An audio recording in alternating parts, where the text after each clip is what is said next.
The Book of Exodus, Chapter 17.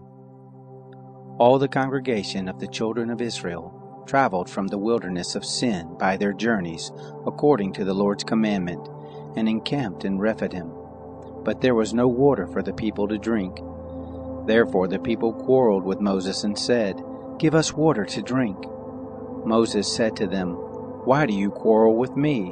Why do you test the Lord?" The people were thirsty for water there, and the people murmured against Moses and said, "Why have you brought us up out of Egypt to kill us, our children, and our livestock with thirst?" Moses cried to the Lord, saying, "What shall I do with these people? They are almost ready to stone me." The Lord said to Moses, "Walk on before the people, and take the elders of Israel with you, and take the rod in your hand with which you struck the Nile, and go. Behold, I will stand before you there on the rock in Horeb. You shall strike the rock, and water will come out of it, that the people may drink." Moses did so in the sight of the elders of Israel. He called the name of the place Massah and Meribah, because the children of Israel quarreled, and because they tested the Lord, saying, "Is the Lord among us or not?"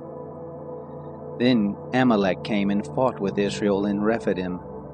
Moses said to Joshua, "Choose men for us and go out, fight with Amalek.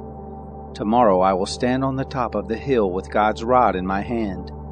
So Joshua did as Moses had told him, and fought with Amalek, and Moses, Aaron, and Hur went up to the top of the hill. It happened, when Moses held up his hand, that Israel prevailed, and when he let down his hand, Amalek prevailed. But Moses' hands were heavy, and they took a stone and put it under him, and he sat on it. Aaron and Hur held up his hands, the one on the one side, and the other on the other side. His hands were steady until sunset. Joshua defeated Amalek and his people with the edge of the sword. The Lord said to Moses, "Write this for a memorial in a book, and rehearse it in the ears of Joshua, that I will utterly blot out the memory of Amalek from under the sky."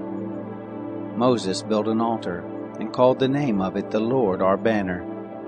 He said, "The Lord has sworn, the Lord will have war with Amalek from generation to generation."